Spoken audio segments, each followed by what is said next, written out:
생명과 성령의 복으로 우리를 해방시키시는 것 그리스도의 사역입니다. 그래서 계시록 19장 13절 저는 이 말씀을 너무 많이 사용하는데 여러분도 이거 말고 노래를 부르는 거예요.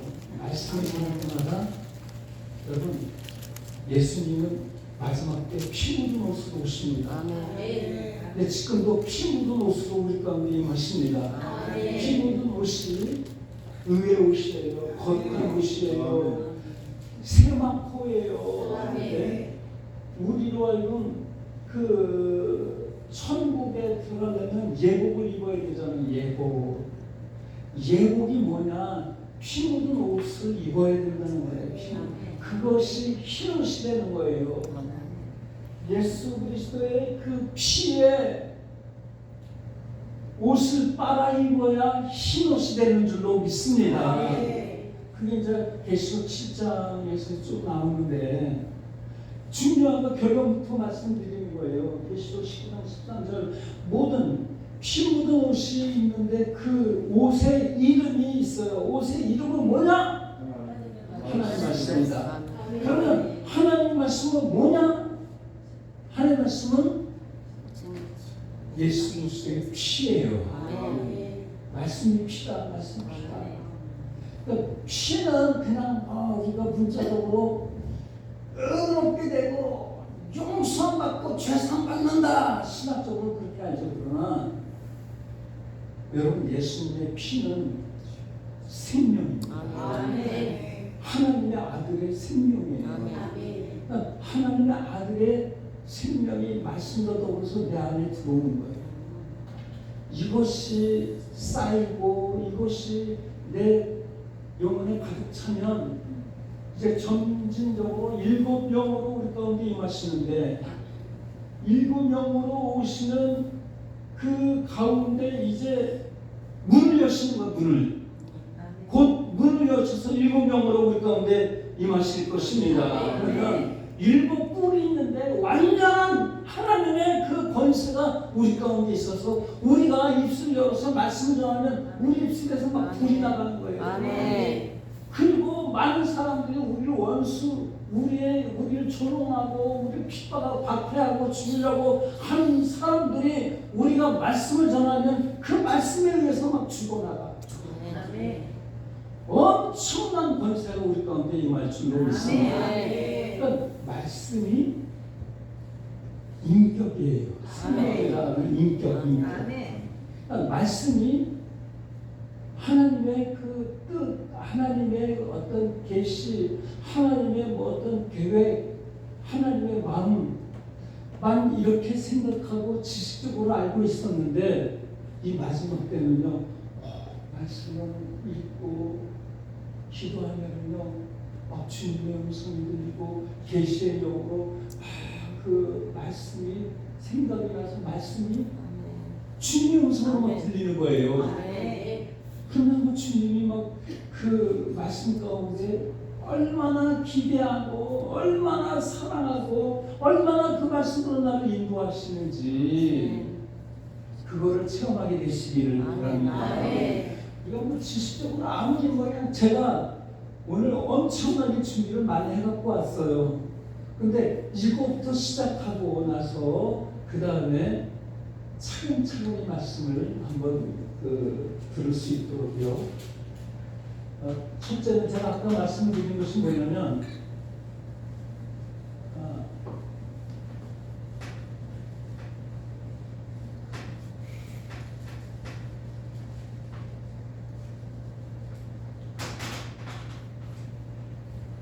신학자 크레도비라고 하는 사람이 있었어요.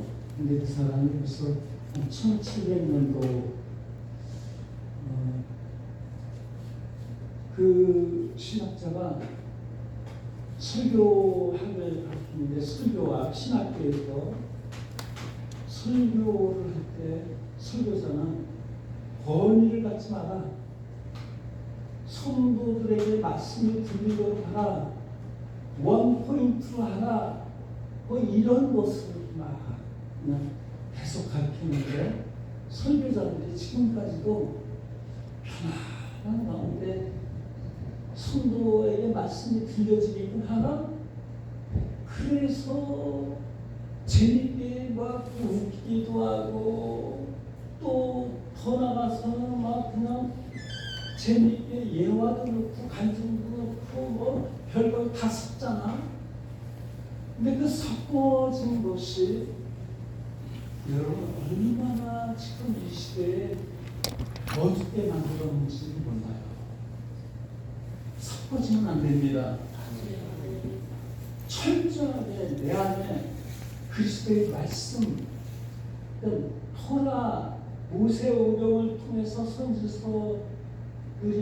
선지서에서 예언이 된 것처럼 사도 바울이 12제자와 다른 그 13권의 바울 서신을 만들게 된 것은 무엇이냐? 계시가 있었기 때문이에요. 12제자들과 조금 다르죠. 조금. 왜냐하면 사도 바울을 하나님이 왜 택하셨는가? 율법의 권위자였었어요. 그러니까 율법이 예수님이 나를 가르치는 것이다 그랬어요. 예수님이. 네? 그 모세의 말을 들어야, 믿어야 내 말을 믿을 수 있다. 모세의 말은 다 나를 가르치는 것이다. 근데 보면은요, 전부 다 예수님을 가르치고 있어요. 예수님. 저는 계시록을 통해서 계시록 5장에서도 보면, 그리고 10장에서도 보면 뭐가 나오냐면 두루마리가 나와요. 두루마리가 뭔가요? 두루마리가 그 구약에는 양피지 가죽으로 된 종이 책이 없었잖아요. 그래서 가죽에다가 칼로 조각을 해가지고 막 띄어가지고 글을 써놨는데 양쪽에 막 돌려. 그 가죽이 드르륵 소리 나였을 때 이쪽으로 가면서 펼쳐진 거예요. 말씀이 여기에 그 감겨져 있었던 말씀이 이쪽으로 옮겨져 가면서 말씀이 읽혀지는 거예요. 이게 두루마리예요. 안 읽을 때는 막 해가지고서는 저장을 해놓고, 읽을 때는 쫙 펼쳐서 어디 읽어야 되겠다 그러는데 돌리는 거야. 막 찾는 거야. 이게 두루마리잖아. 네? 근데 계시록에 책이라고 하는 단어도 나오는데 왜 두루마리라고 했을까? 계시록을 알아야 돼. 계시록은요 404절인데 몇 절이요? 404절인데 278절 가운데 토라가 들어가 있어요. 그러니까 68%가 토라, 모세오경이 들어가 있어요. 일단은 이 계시록을 작은 두루마리라고 그래. 이 작은 두루마리를 먹는 자 예언하게 되리라. 우리 계시록 10장 9절에서 10절 한번 쭉 읽어봅시다.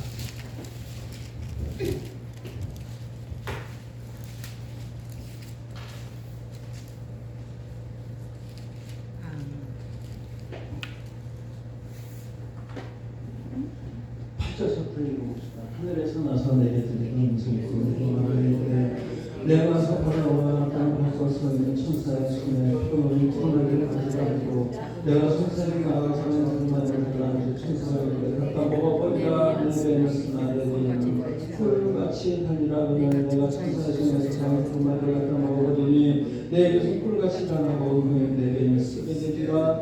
그가 내게 말하기를 내가 많은 천사가 아무가 임금에게 다시 명하여야 하리라. 이 계시의 복음이 임하면요 나의 존재가 바뀌어져요.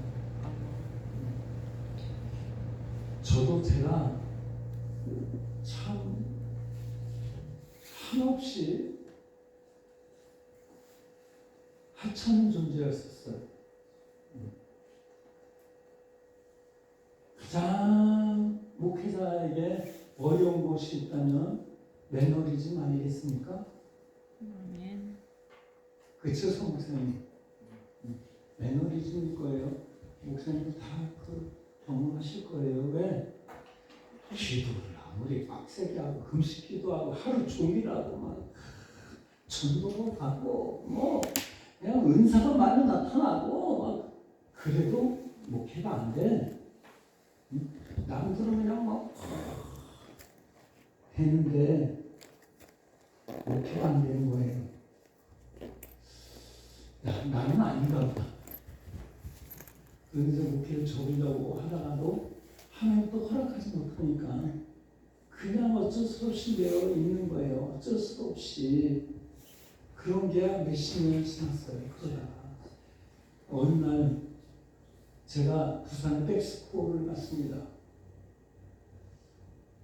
거기에 여의도 순복음교회 이영훈 목사가 총회장이 되어서 각 나라의 모든 종교, 이슬람교로 해서 잡된 모든 그 다른 신을 섬기는 추종자들이 다 모인 가운데 거기서 총회를 하고 나름대로 예배를 드리는 거예요. 말로만 들으면 몰라. 네? 말로만 듣는 거는 지식이 아니야. 제가 가서 딱 보는데 이거는 막 소에서 막 우라통이 생기고 막 분노가 생기고 막 그냥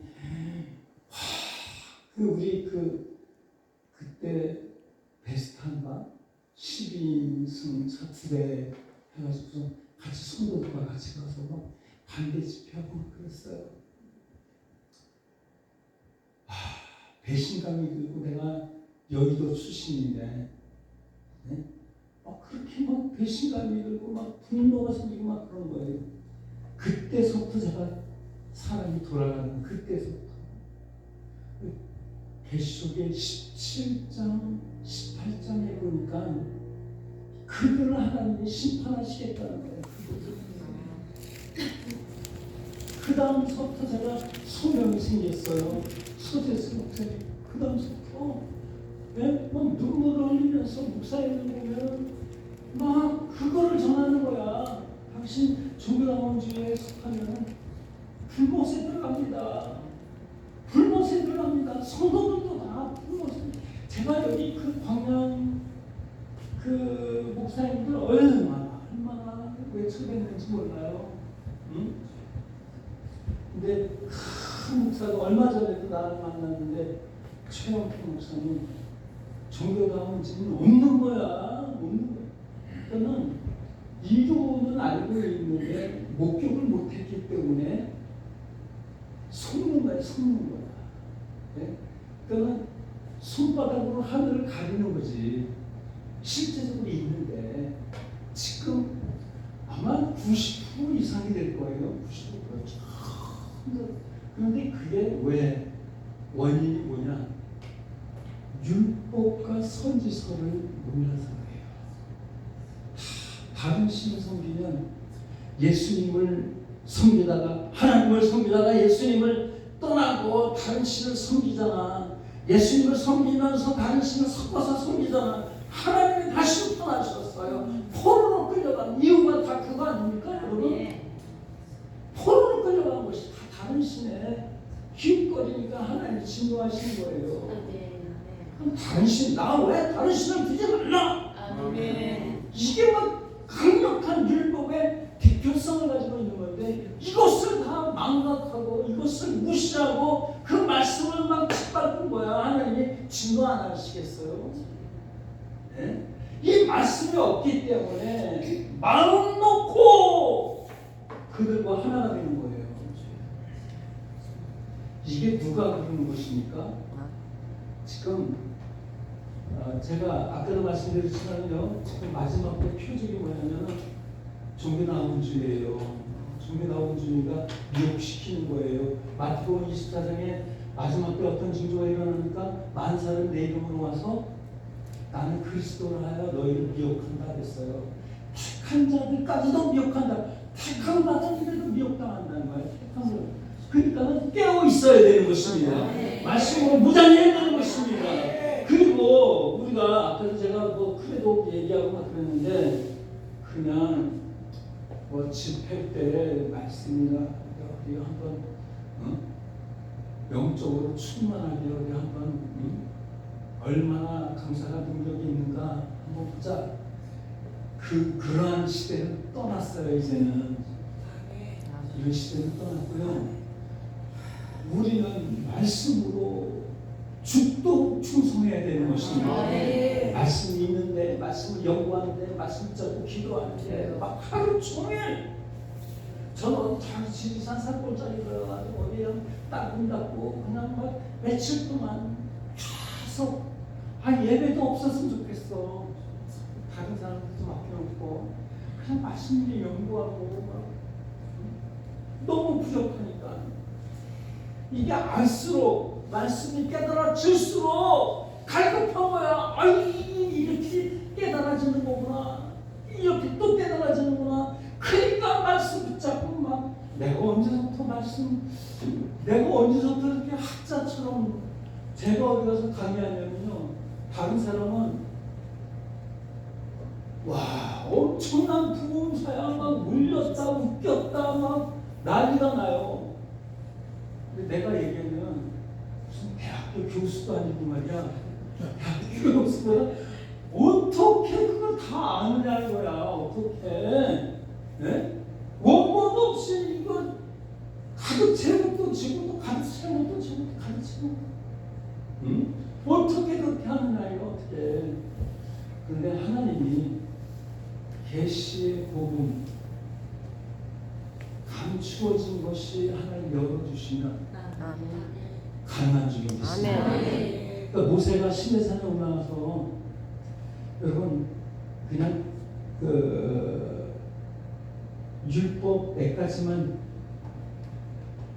전한 게 아니고 하나님이 제사법, 성막을 짓는 것, 또 언약 이 모든 것을 전부 다 40주야를 물도 떡도 먹지 않고 그것을 다 받았는데 그때는 필기도구가 없었잖아. 그때 그 말씀이 다 그냥 암살 이게 여기에 다 들어간 거예요. 말씀. 그리고 그 들어간 말씀이 쭉 나오는 거예요. 이 시대도 말씀이 여러분 심령 깊이 박히고 또 박히고 성령으로 말미암아 기록되어지고 그래서 입을 열면 나도 모르게 막 말씀이 나가야 될 줄 믿습니다.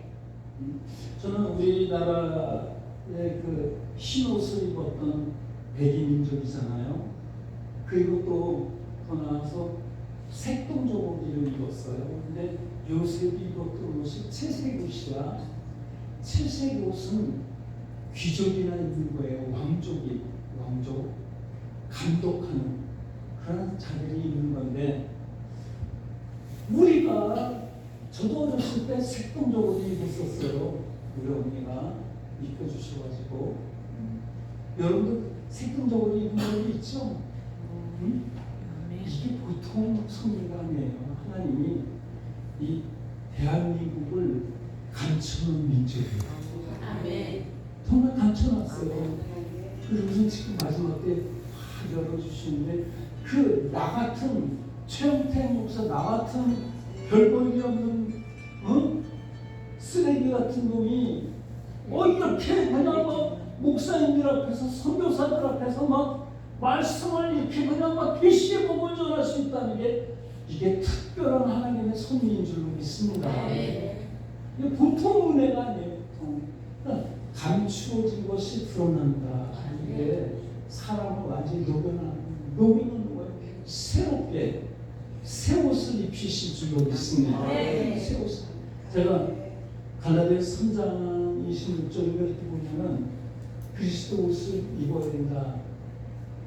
예수 그리스도 믿는 자는 세례를 받고 그리스도의 옷을 입어야 된다. 하나가 되기 위해서 그리스도 옷을 입어야 된다. 그리스도 옷 입고 있습니까? 아멘. 아멘. 그리스도 옷이 뭐예요? 믿어요. 믿음. 믿음도 맞는데 이 말씀. 그 말씀이라고 해서 왜 그리스도 옷이라고 그럴까?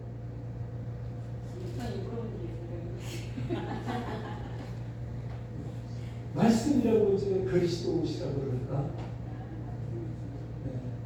그리스도 옷은 그리스도께서 그 말씀을 전부 다 바꿔놓은 거예요.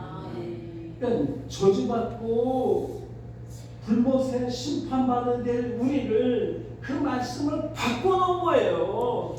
그 하나님 나라로 갈 수 있도록 영생으로 바꿔놓은 거예요. 그게 그리스도예요. 그리스도. 네? 그래서 그리스도 말씀을 통해서 우리는 그리스도 옷을 입어야 돼요. 그냥 말씀 그대로 입는 것이 아니라 말씀 속에 뭐가 있어요? 예수 그리스도의 피가 있는 거예요. 19장 13절. 계시록 19장 13절 시작. 또 그가 피 뿌린 옷을 입었는데 그 이름은 하나님 그 말씀이라 이름이 칭하더라. 있어요. 그 이름이 하나님 말씀이라 말씀이 칭하더라. 피 뿌린 것이다. 말씀이 피 뿌린 것이다. 그래서 그 창세기 1장 1절부터 우리가 목사님들이 특별히 지금 그 이제 주의종이 많이 나오는데 계시록에 주의종들이 아모스 선지자가 여러분 신앙 안 나왔어요. 공부 안 했어요. 학교 안 다녔어요. 평신도였습니다. 뽕나무하고 양치던 사람이었었어요. 그런데 예언자가 됐어요. 그래 막 그 북이스라엘의 야마샤 제사장이 이 선지자도 아니게 뭐 그냥 선지자 노릇하면서 말씀 들어보니까 막 너무 괴로운 거야. 그래가지고 막 그 아모스를 막 대적하고 죽이려고 막 하잖아. 네? 근데 마지막 때는요 평신도들이 주의종이 되는 줄이 있습니다. 평신도 아모스처럼. 여기 권사님들 많이 계신데 아까 3년 남았다고 그랬잖아요. 3년이 이제 만약에 정말 3년이라고 그래봐. 그러면 3년에서 7년 한 미래가 7년인데 7년에서 1260일 42달 한때 듣때 반때 그게 지나고 나서 30일과 45일 다니엘서 마지막 장에 마지막 절에 그걸 얘기하고 있어요.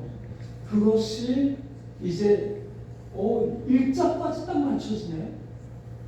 그 날짜와 그 일은 모른다고 했는데 하나님도 나도 모르고 아버지만 한다고 그랬는데 뭐 일자까지 맞추려고 그러냐. 그러면 이거는 또 기한을 정한 것이 이단이라고 그러죠. 그렇죠? 이단이구나 이거. 이단. 그런데 이것은요 한쪽만 부분적으로만 알아서 그래. 통전적으로 말씀 전체를 알면 말씀 하나님은요 야 이거 모르면 너희들 이걸 모르면은 밤중에 도둑이 와서 다 뚫고 너희를 죽이고 다 모든 거 다 빼앗아가는데도 모르잖아. 그러니까 깨어 있어야 된다. 깨어 있어야 된다. 할렐루야. 오는 것을 정확하게 알고 준비하고 있으라는 거예요. 내가 준비하지 않냐면 다칠 거예요. 피는 거예요. 이게 계시록에 나와 있어요. 그래서 계시록을 우리가 아는데 제가 전체적으로 말씀을 수없이 셀 수 없을 정도로 읽고 또 읽고 읽고 또 읽고 그래야 되는데 제가 읽어보니까요 누가 가르쳐줬으면 얼마나 좋을까. 나중에 보니까 그렇구나. 그래서 거기서 깨달아가지고 이제 저는 다음 주부터 이제 이사야서 66장을 하려고 해요. 그 66장 한 주에 한 장씩 해왔어요. 한 장에 한 장씩. 그러면 한 장에 한 장씩 하면은 66주니까 1년 넘게 해야 돼. 근데 전에는요, 단락별로 했어. 단락별로.